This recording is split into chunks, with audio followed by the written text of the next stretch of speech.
Dah siap. Selamat pagi Bapak Ibu. Pagi, luar biasa. Bapaknya teman saya ya, saya paling ganteng dari di sini. Baik, selamat pagi, salam bahagia. Sebelumnya Om Swastiastu. Om Swastiastu. Assalamualaikum warahmatullahi wabarakatuh. Shalom, nama budaya, salam kebajikan, rahayu. Oke. Kali ini di ruang ini saya akan mengajak Bapak Ibu untuk melakukan diseminasi budaya positif di sekolah, di mana saya sebagai guru penggerak angkatan 11 melakukan diseminasi pemahaman bagaimana penerapan pengalaman budaya positif di sekolah. Adapun konsep inti budaya positif tersebut, Bapak Ibu, ya, yang pertama perubahan paradigma belajar, di mana bagaimana kita mengubah paradigma belajar kita dari guru sebagai center menjadi student center. Kemudian kebutuhan dasar manusia, yang ketiga disiplin positif, kemudian posisi kontrol restitusi, kemudian segitiga restitusi, motivasi perilaku manusia dan kegiatan kelas.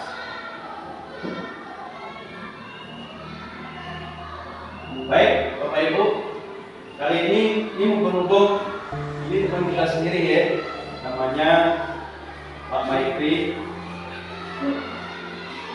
Kita nyimak video sebentar tentang bagaimana budaya positif.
jelas disiplin harus ada bahwa tidak ada kekerasan yang mengganggu di sekolah, termasuk organisasi sekolah dipakai sebagai tempat yang bisa kita langsung hukuman anak yang ada di dalam sekolah itu tidak menilai sebagai berlaku untuk disiplin.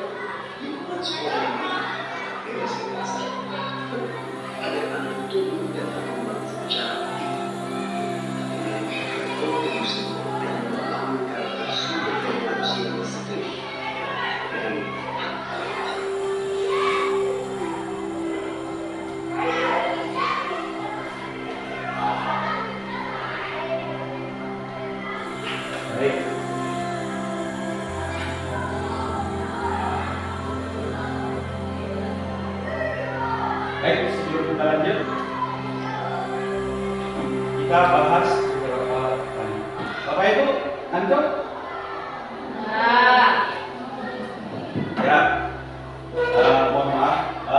Jadi izinkan saya untuk melanjutkan kembali dari video tadi apa yang Bapak Ibu dapatkan.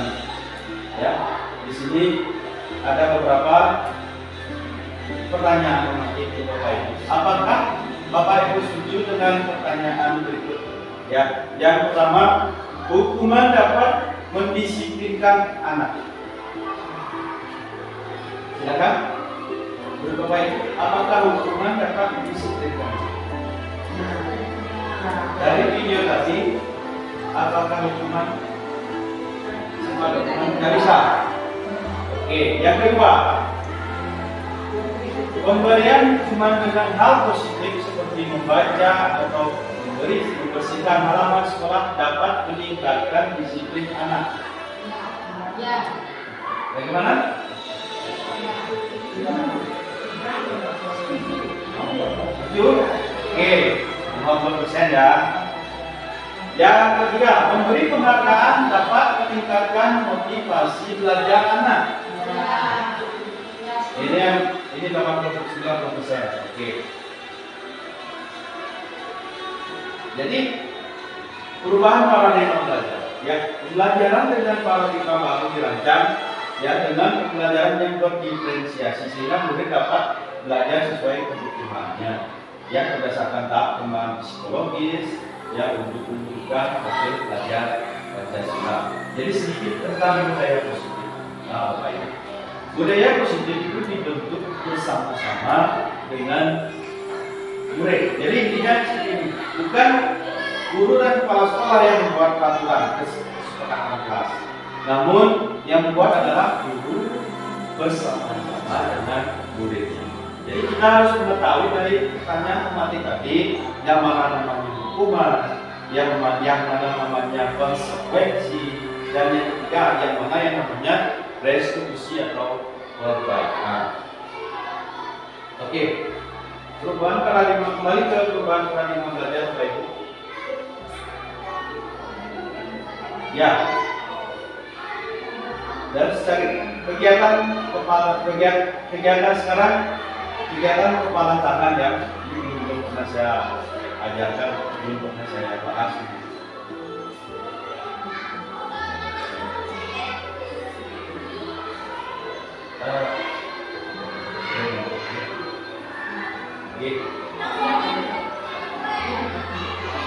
Baik, Bapak Ibu membawa kertas? Ada yang bawa kertas?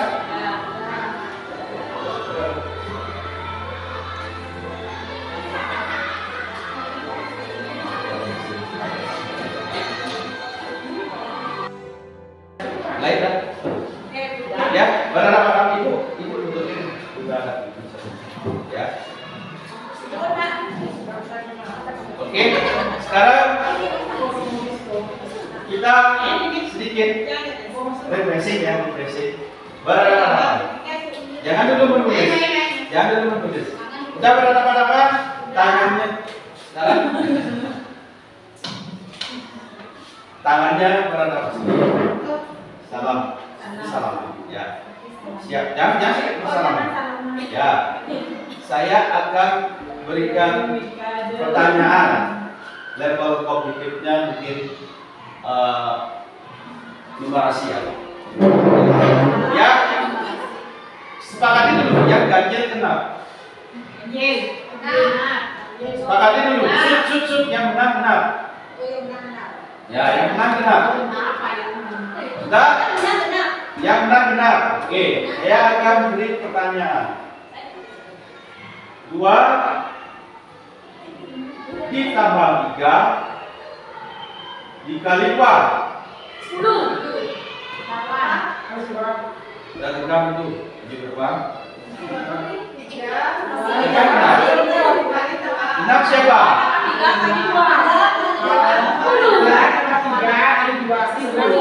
Coba jawab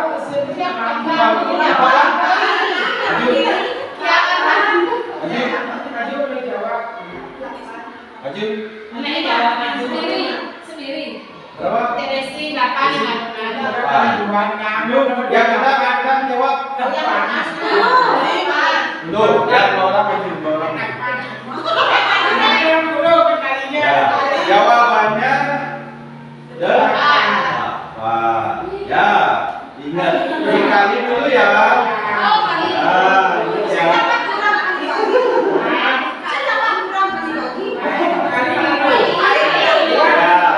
Oke, di depan. Nah, sekarang Ibu tulis siapa yang mau memotongkan tanda. Siapa yang akan mau menuliskan keinginan? Video. Ya, Ibu oke, tulis. Ya, keinginan yang paling berharga ya. Pokoknya cita-cita Ibu apa? Pokoknya hal benda yang paling berharga. Ya. Yang paling berharga. Dan benda yang satu aja. Pokoknya paling berharga genggam sekarang, genggam, kepalkan. Genggam, Ibu genggam. Nah sekarang Sri perannya merayu Ibu itu bagaimana cara Sri untuk mendapatkan genggaman Ibu. Bagaimana cara boleh dengan uang, boleh merayu. Bagaimana? Bagaimana cara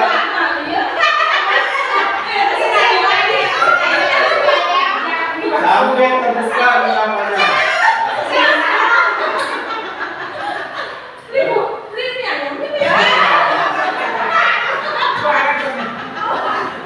Dengan cara apa negosiasi apa uang boleh harta apa boleh.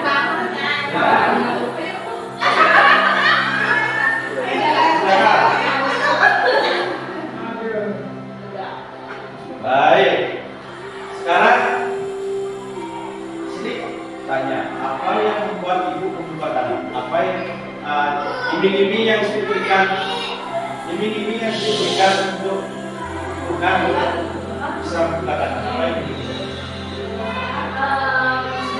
Tapi iming-imingnya apa?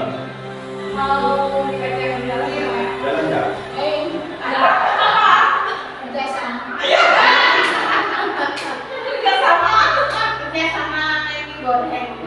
Kepala Ibu seharga yang berharga kepala Ibu. Ibu bukan kepala Ibu. Ya.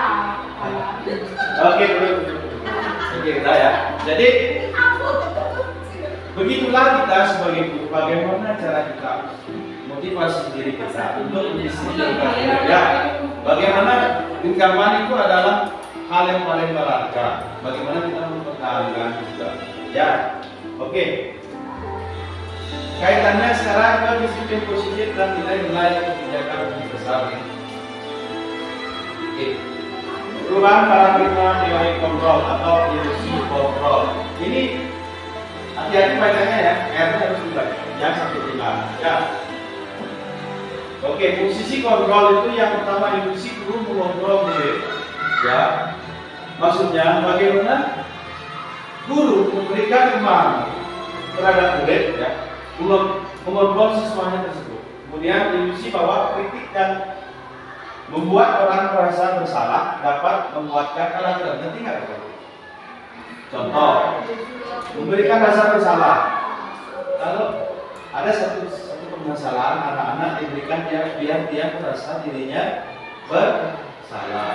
Adik, contohnya siapa namanya muridnya namanya Randy. Kalau kamu terus begini, nanti orang-orang akan merasa sedih. Terus guru pun akan merasa bersedih juga melihat kelakuan Randy seperti ini juga kan. Jadi membuat rasa bersalah. Yang ketiga, ilusi bahwa semua penguatan positif efektif dan bermanfaat. Nah, ini sudah pasti ya. Penguatan itu sendiri boleh berbentuk verbal ataupun berbentuk tulisan. Kemudian ilusi yang keempat, ilusi bahwa orang dewasa memiliki hak untuk memaksa. Ya, jadi memaksa dalam artian memberikan pemahaman yang positif. Oke. Perubahan paradigma stimulus respon teori kontrol. Ya, siapa sesungguhnya yang memiliki posisi kontrol? Ya, stimulus respon. Posisi kontrol itu yaitu memberi stimulus respon. Ya, kita mencoba mengubah orang agar berpandangan sama dengan kita. Ya, memberikan pemahaman, memberikan sedikit asumsi ya. Jadi teori kontrolnya kita berusaha memahami atau pandangan orang tentang pandangan orang lain ya, tentang dunia ya. Yang perilaku buruk dilihat sebagai suatu kesalahan. Itu stimulus responnya. Kemudian teori kontrolnya semua perilaku memiliki tujuan. Jadi kita melihatnya dari dua sisi mata uang ya. Jadi stimulus respon berikutnya adalah orang lain bisa mengontrol saya bisa mengontrol orang lain. Kita kontrolasi ya. Kemudian ada pemaksaan, ada juga seperti tadi tunjukkan bukan rayuan. Kemudian model berpikir benar atau salah ya. Ada pun teori kontrolnya yaitu mengontrol saya atau mengontrol orang lain ya. Hanya ada yang bisa mengontrol diri Anda. Kemudian kalau mengontrol orang lain, Anda tidak bisa mengontrol orang lain. Ini seperti kesepakatan ya, psikologinya ya. Berikutnya, baik, kita merujuk kepada makna disiplin. Disiplin atau dalam budaya kita ya, kata disiplin itu sendiri maknanya sebagai sesuatu yang dilakukan seseorang pada orang lain ya, untuk mendapatkan kepatuhan. Kita cenderung menghubungkan kata disiplin dengan ketidaknyamanan. Betul atau salah? Betul kan? Anak-anak jangan ribut, mereka pasti merasa kebebasan mereka, kesenangan mereka. Kenapa? Ya, anak-anak kerjakan tugas halaman secara tidak langsung ya. Kepatuhan itu sendiri melahirkan identifikasi yang sering kita rasakan, itu ketidaknyamanan ya. Itu yang kita lihat di masyarakat. Apa makna disiplin? Berasal dari bahasa Latin disiplina yang artinya belajar. Jadi kata disiplin itu artinya belajar dalam bahasa Latin. Kemudian berasal dari kata-kata sama dengan disiplin atau murid atau mengikuti ya. Untuk menjadi seorang murid atau pengikut, seorang harus paham itu alasan mengapa mereka mengikuti suatu pembelajaran atau aliran ajaran tertentu. Sehingga motivasi yang terbangun adalah motivasi intrinsik, bukan eksplisit. Tahu itu eksplisit dan intrinsik? Kalau intrinsik itu ya sadar. Eksplisit itu dari luar. Disiplin ini oke. Dengan kata lain, seorang yang memiliki disiplin diri berarti mereka bisa bertanggung jawab terhadap apa yang dilakukannya. Oke. Terus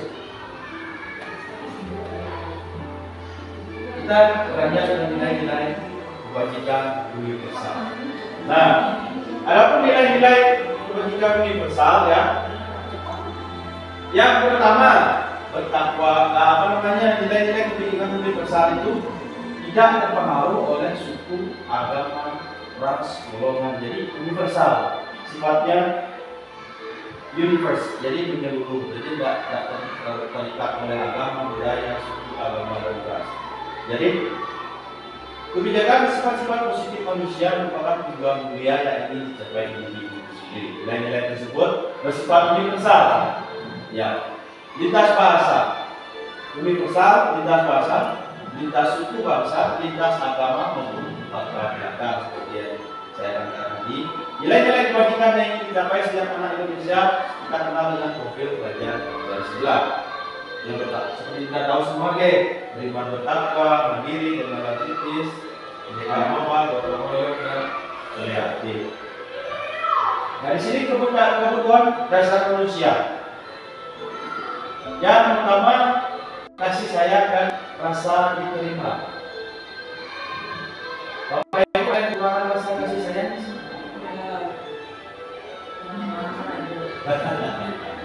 Itu perlu dikonsultasikan ya, dengan suami yang sendiri.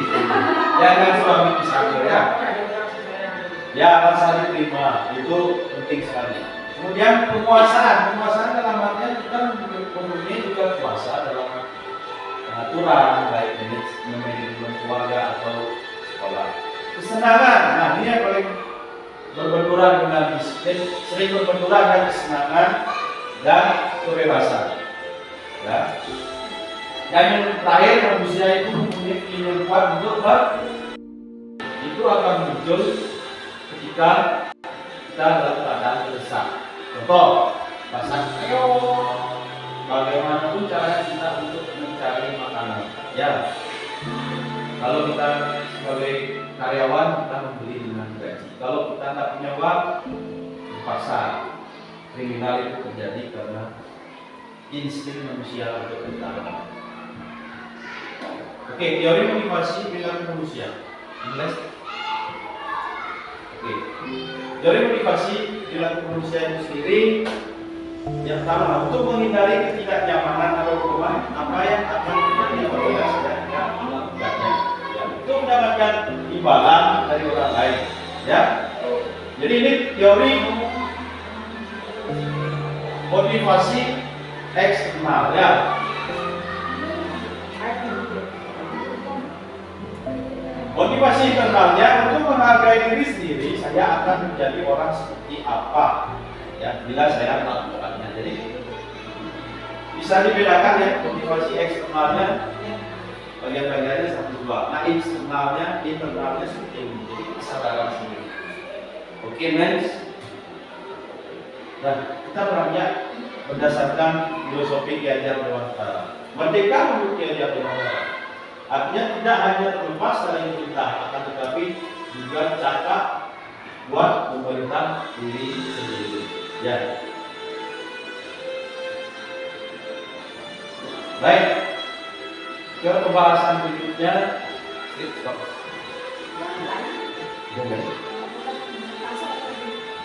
Oke. Nah, 3 bentuk dari apa yang kita pelajari tadi, yaitu hukuman, konsekuensi, dan restitusi. Hukuman biasanya tidak terencana, konsekuensi terencana. Nah, restitusi itu sifatnya perbaikan. Berarti nggak maksudnya perbaikan? Nah, kita ada perbedaan antara hukuman dan konsekuensi perbaikan. Yang sering kita belum paham yaitu apa perbedaan hukuman dan konsekuensi. Ya, hukuman itu sendiri adalah sesuatu yang menyakitkan dan harus terjadi. Ya, konsekuensi itu adalah sesuatu yang harus terjadi, jadi tidak menyakitkan. Membuat anak sakit secara fisik maupun hati untuk jangka waktu yang lama, seperti memberikan kata-kata yang pedas, memberikan hukuman fisik seperti pakai cambuk. Dan konsekuensi itu sendiri membuat anak merasa tidak nyaman dengan dalam jangka yang pendek. Jadi tidak jangka panjang. Hukuman, anak membenci disiplin. Sementara konsekuensi anak menghargai disiplin. Hukuman sifatnya paksaan, Sementara konsekuensi sifatnya stimulus atau tanggapan. Hukuman mendorong anak menyakiti diri sendiri. Sementara konsekuensi mendorong anak agar mudah menyesuaikan diri. Hukuman konsep diri yang buruk. Konsekuensi konsep diri yang baik. Hukuman anak belajar untuk menyembunyikan kesalahan. Ini yang bahaya ya, menyembunyikan kesalahan. Nilai kejujuran Anda. Sementara konsekuensi akan membelajarkan anak untuk mematuhi peraturan. Begitu seterusnya ya. Tindakan guru. Ya, mencatat 100 kali, dia sudah ada jawaban. Ya, jadi kenapa mencatat 100 kali dalam buku kalimat saya tidak terlambat lagi, karena saya tidak akan terlambat lagi. Itu termasuk hukumannya. Yang kedua, lari keliling lapangan basket 2 kali karena terlambat hadir ke sekolah, itu termasuk hukuman. Kemudian diminta untuk push up, itu tidak sesuai, disebut hukuman. Menggantikan kertas-kertas teman yang telah dicoret-coret, nah itu konsekuensi murid karena dia yang melakukannya, ya bukan termasuk hukuman. Membersihkan tumpahan air di meja tulis karena tersenggol pada saat belajar, konsekuensi kesalahannya sendiri. Murid disuruh untuk mengenakan sepatu seharian di sekolah karena tidak menggunakan sepatu hitam. Hukuman ya, lari mengelilingi lapangan basket 2 kali karena terlambat 10 menit dari pelajaran PJOK. Kenapa tidak hukuman? Dia disuruh lari tapi kenapa dia konsekuensi? Ada yang tahu nggak? Ada yang tahu? Ada yang tahu? Karena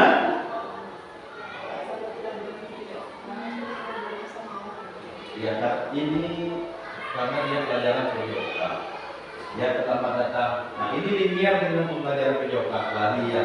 Jadi itu konsekuensi. Baik, apa itu restitusi? Ada yang tahu? Mungkin Guru Senior dan Ibu Maria ini. Ya, restitusi itu adalah proses menciptakan kondisi yang murid yang untuk memperbaiki kesalahan. Jadi hukuman itu menekan murid. Konsekuensi itu mengajarkan apa yang didapatkan oleh siswa. Restitusi itu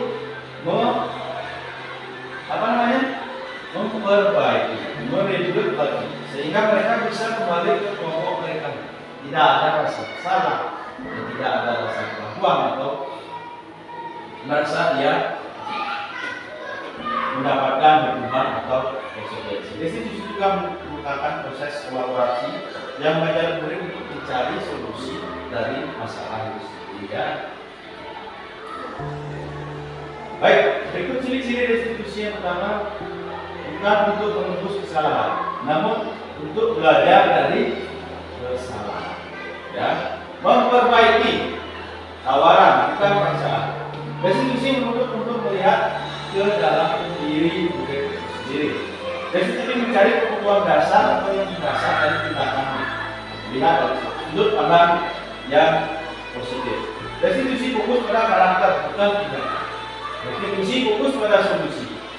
Dan restitusi mengembalikan murid yang buat salah pada kelompoknya. Oke. Sekarang Bapak Ibu silakan baca sejenak apa itu hukuman, apa itu konsekuensi, apa itu restitusi. Saya berikan 5 menit.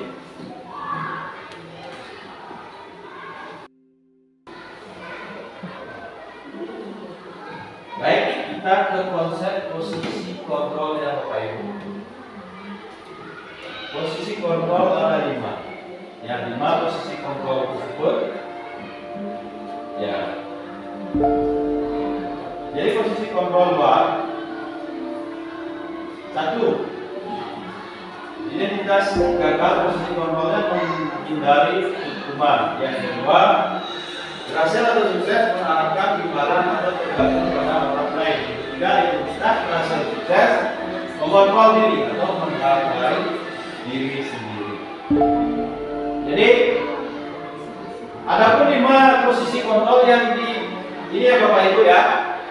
5 posisi kontrolnya. Yang pertama, kita sebagai guru adalah menghukum, ya, mendidik atau menunjuk, menyakiti, menyindir. Ya, kata-katanya kalau kamu tidak, jadi mengancam ya. Yang kedua, membuat orang merasa bersalah. Jadi kata-katanya berceramah, mengatakan seharusnya ibu, jadi memberikan rasa kecewa kepada siswa. Jadi siswa menjadi merasa bersalah. Ya, posisi kontrol sebagai teman, membuat alasan-alasan untuk murid. Ya, dimana kita sebagai teman kepada murid. Contoh kata-katanya, ayolah lakukan ibu. Masa kamu tidak mau? Ya, ingat. Itu ibu pernah membantu kamu. Jadi, kayak teman, bukan. Sebagai pemantau, nah ini posisi kontrolnya kayak komoner gitu ya, mengawasi ya. Jadi kalau anak-anak melakukan kesalahan langsung ditegur sebagai pemantau, apa kesalahannya, apa konsekuensinya. Kalau tidak pakai apa konsekuensinya. Seperti itu ya. Jadi kita menekankan kepada peraturan yang ada. Ya. Kemudian fungsi manajer nanti biasanya yang mempunyai fungsi manajer itu adalah kepala sekolah atau aktivitas. Jadi fungsi manajer itu sendiri memanage atau mengatur agar menjadi baik ya. Jadi mengajukan pertanyaan-pertanyaan seperti apa yang terkait ini ya. Jadi kembali ke diri orang itu. Apa yang bisa kau kerjakan untuk memperbaiki masalah ini. Jadi fungsi manajerial yang sangat penting. Itu yang paling penting. Bagaimana menjadi pemimpin pembelajaran? Kita simak videonya ya.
Ini posisi buat salah. Tadi hukumnya sebagai hukum orang posisi sebagai buat rasa bersalah.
biar gak terlambat lagi. Bikin seneng ibu demi ibu. Bisa kan? Bisa lah, Bu. Sudah sana ke sekolah. Kasih bersama-sama. Kamu ini ada-ada saja.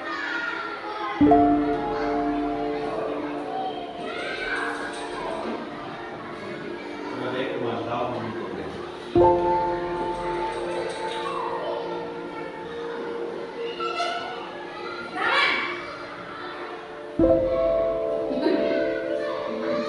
Kasihan Naren ya. Ibu guru multi talenta. Sebagai teman, sebagai Harus di sekolah dulu. Iya betul. Sekarang sudah Naren sudah tahu konsekuensi orang lain. Wow. Saya harus tinggal kelas.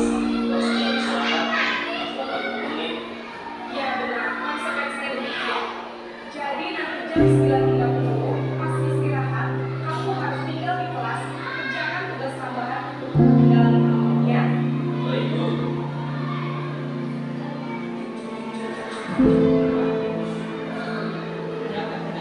isi ini.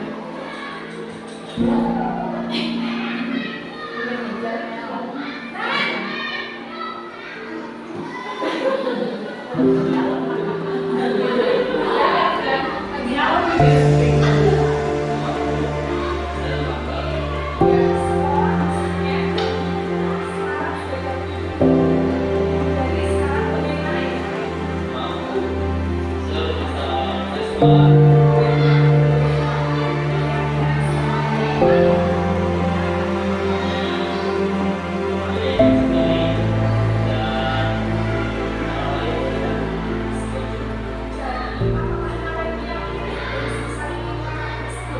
Iya, Bu. Saya meyakininya. Bersedia, Bu.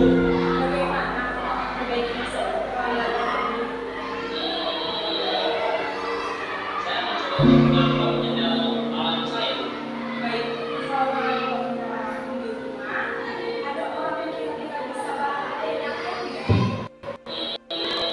Ada, Bu. Kata saya, Kak Emma.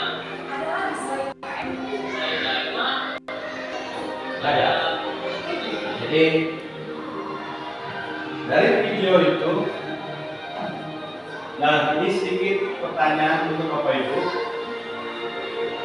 Tadi ada kata-kata tentang posisi kontrol sebagai pendukung, sebagai teman, sebagai pemantau, manajer. Nah dari pertanyaan-pertanyaan di bawah ini, Bapak Ibu sobat kawan, saya kecewa sekali dengan kamu. Itu posisi kontrol sebagai apa? Ada yang tahu? Pak? Apa? Rasa bersalah. Itu saya kecewa sekali. Apakah benar? Wih, luar biasa. Baik, yang kedua, kamu tidak pernah melakukannya. Apakah posisi kontrol memberi hukuman, penghukum, rasa bersalah, teman, apa? Hukum, oke. Oke, luar biasa Bapak. Yang ketiga, ayo lakukan ibu di Bapak ini. Ya, aman. Oke. Yang ketiga, apakah kamu mau mendapatkan stiker bintang hari ini? Pemantau. Jadi dia memberikan apa konsekuensinya, apa yang didapat ya. Bagaimana kamu bisa menyelesaikan masalah ini? Nah, oke, luar biasa. Lanjut ya. Eksplorasi konsep tentang keyakinan kelas. Bagaimana kita membuat keyakinan kelas ya? Jadi keyakinan kelas dibuat oleh guru bersama murid, bukan cuma kepala sekolah itu ya. Mengapa kita memiliki peraturan harus menggunakan helm bila mengendarai sepeda motor roda 2? Kenapa? Itu apa? Alasannya untuk jaga silang, keselamatan, selamat dari ditindak polisi. Nah, ya. Mengapa kita memiliki peraturan 3M. Jadi kita mengapa tidak peraturan saja? Mengapa harus keyakinan kelas? Jadi kita membuat keyakinan kelas. Itu dari budaya positif itu sendiri ada tingkatan ruang lingkupnya, lingkungan positif, keyakinan kelas, peraturan kelas. Jadi peraturan kelas itu dicakup lagi cuma lebih begini ya.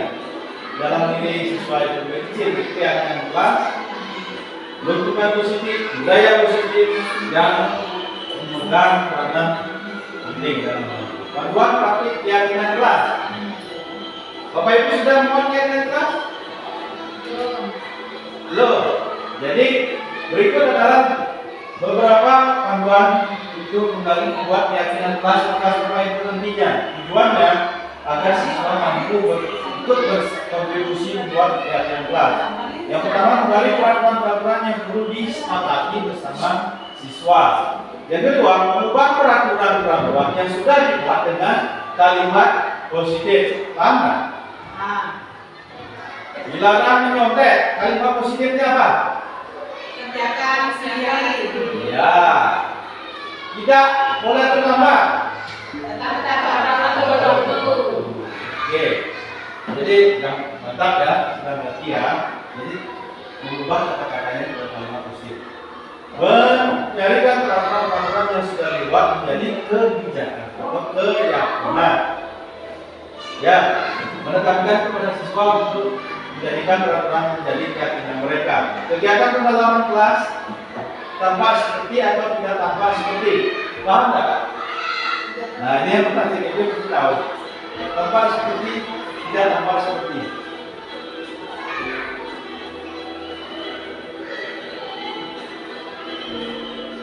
Ada yang tahu? Jadi tanpa sepertinya itu seperti tadi, positif, negatif. Tanpa seperti positif, negatif. Ya. Kegiatan pendalaman keyakinan kelas tugas saya dan tugasmu. Tugas saya sebagai guru, tugasmu sebagai murid. Jadi itu harus ditekankan kepada siswa. Jadi kegiatan pendalaman keyakinan kelas, tabel D dan G. Rasa hormat. Ya, terdengar, terlihat, berperilaku, bekerja, terdengar, terlihat, berperilaku. Oke, next. Kegiatan pendalaman keyakinan kelas tabel E dan Y. Hormat, terdengar. Satu orang berbicara, ayo saya bantu, kita bisa selesaikan bersama. Jadi terdengarnya apa namanya? Tolong ya, misalnya. Boleh saya punya. Jadi nanti saya kembalikan. Jadi itu yang harus didengar oleh siswa atau guru yang dikeluarkan oleh teman yang membutuhkannya, membutuhkan. Jadi ini yang budaya positif, apa keyakinan kelas positif ya. Perilaku yang terlihat. Perilaku tersenyum ramah, memberikan salam hormat, dan yang terlihat yaitu berempati terhadap perasaan orang lain, ya. Bagaimana orang lain dengan seizinnya meminjam barang orang lain yang menggunakan. Jadi apa yang kita dengar, apa yang kita lihat, apa yang kita lakukan. Hampir seperti konsep reklamasi. Jadi ini ada beberapa perbedaan antara peraturan dan keyakinan kelas. Peraturan kelas selalu mengembalikan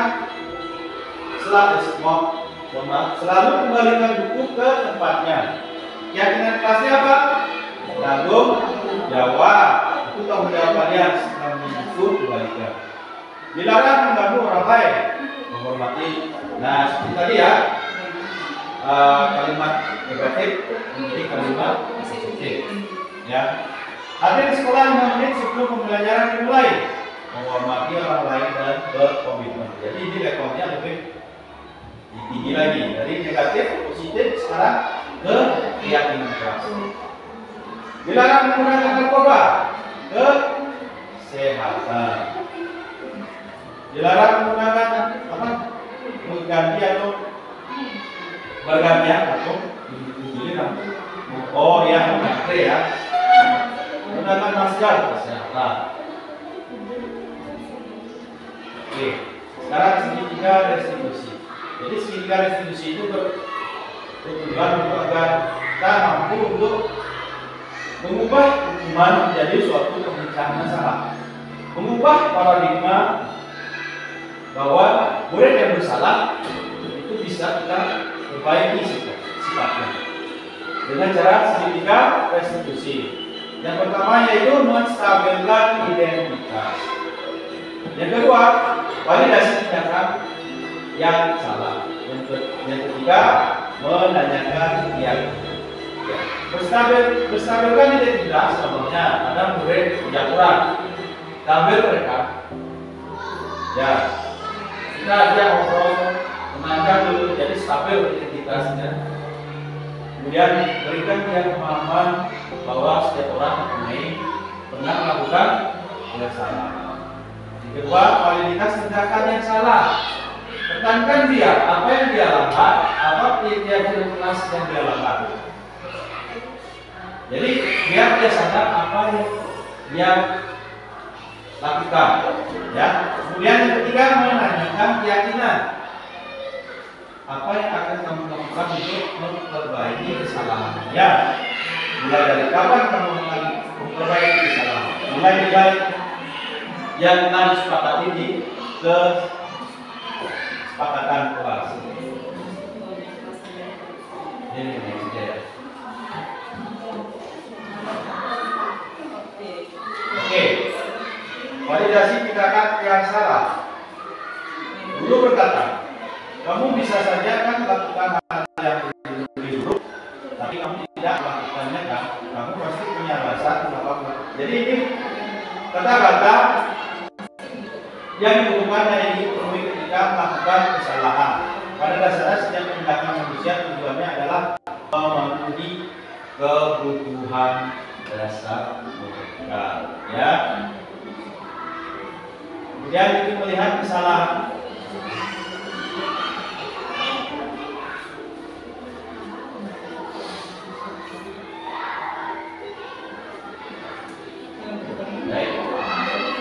Hak melihat kesalahan hubungan dengan norma sosial atau nilai-nilai yang mendasar interaksi dengan hal lain. Ya, jadi menanyakan keyakinan. Segitiga restitusi yang ketiga, menanyakan keyakinan. Jadi apa sih, seperti apa sih yang kesepakatan kita waktu itu? Terus kamu ingin jadi anak seperti apa? Apa yang kamu rasakan ketika kamu melakukan atau menjadi orang seperti apa? Jadi menanyakan keyakinan dari siswa tersebut. Oke, intervensi 30 detik. Nah, ini pertanyaan-pertanyaan ya untuk melaksanakan segitiga restitusi. Nah, ini praktek segitiga restitusi yang saya lakukan bersama siswa.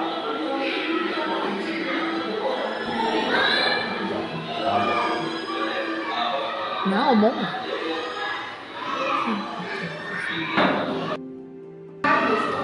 Jadi mari kita lakukan video praktek segitiga restitusi.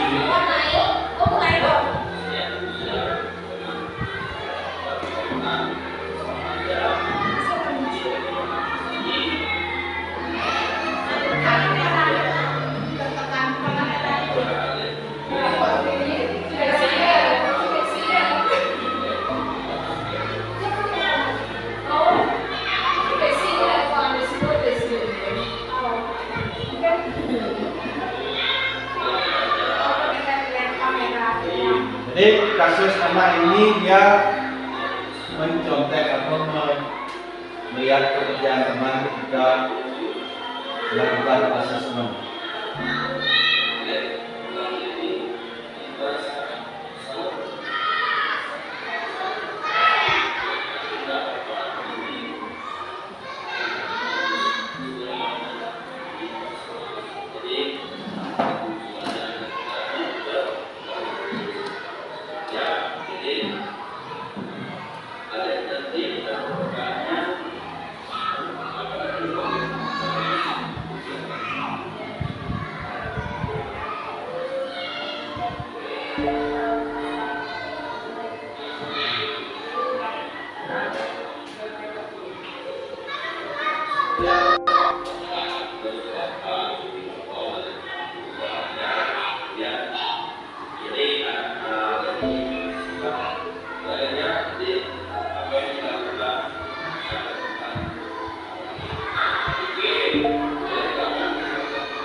Oke, kembali ke disiplin positif tadi, bagaimana teori kontrol itu sendiri. Dulu yang William Leslie, ya, tidak bisa mengontrol orang lain atau Anda bisa mengontrol diri sendiri.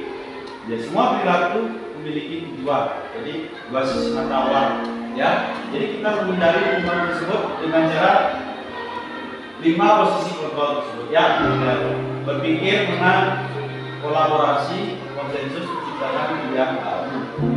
Yang realitas kebutuhan kita. Kita berusaha memahami pandangan orang lain tentang dunia. Setiap orang lain mempunyai gambaran berbeda tentang dunia. Jadi bebas selera atau sini penting sekali ya dari wilayah. Menghargai diri sendiri itu yang kita tanamkan ke murid, bukan menghargai orang. Menghargai diri sendiri itu. Jadi ini dengan cara menghindari hukuman, mengenali nilai-nilai universal itu sendiri, ya. 5 posisi kontrol berhubung membuat rasa bersalah, memantau dan manajerial. Segitiga restitusi dengan menstabilkan validasi kedua dan merestitusi kembali. Jadi itu makna disiplin positif yang kita buat di sekolah. Baik, kita sebagai posisi kontrol, 5 posisi kontrol. Banyak dari teori motivasi. Dasari apa yang kita ketahui tentang kebutuhan dasar manusia. Ya, jadi tidak ada kata mengontrol orang lain. Yang ada hanya kita yang bisa mengontrol. Hanya murid sendiri yang akan mengontrol diri mereka sendiri. Nah, refleksi. Apa hal baru yang mengubah paradigma saya yang saya dapatkan hari ini? Terus perasaan apa yang muncul selama mengikuti sesi ini, Bapak Ibu, khususnya mengenai makna disiplin dan motivasi prinsip. Peran Among seperti apakah yang saya lakukan selama ini? Saya akan menjadi Among dengan seperti apakah yang mengikuti diskusi hari ini? Ini refleksi untuk kita semua, ya.